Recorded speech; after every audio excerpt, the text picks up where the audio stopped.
Dans le box des accusés, enfin.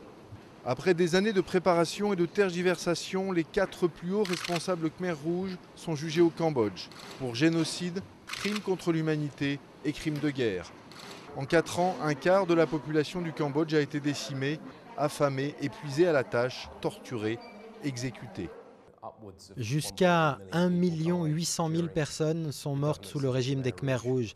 Il n'y a pas eu de dossier de cette ampleur depuis Nuremberg en 1945. Donc à cet égard, c'est un procès très important. Parmi les accusés figure Nun Chea, idéologue du régime, le second Pol Pot. Selon les historiens, il est l'un des principaux architectes de la machine à tuer.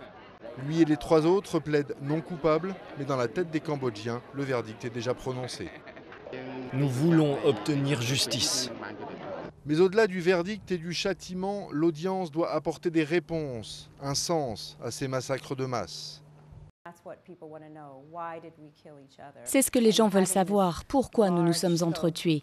Avoir des cadres d'une telle ampleur, pouvoir dire ce qui s'est passé au Cambodge entre 1975 et 1979, à travers leurs regards ou les histoires dans lesquelles ils étaient impliqués, ça pourra peut-être permettre aux Cambodgiens d'obtenir une vision d'ensemble qu'ils ne connaissent toujours pas. Ce n'est que le second procès du tribunal parrainé par l'ONU. En juillet 2010, Duc, chef de la prison de Phnom Penh, avait écopé de 30 ans de prison en première instance. 15 000 personnes ont été torturées avant d'être exécutées sous sa responsabilité.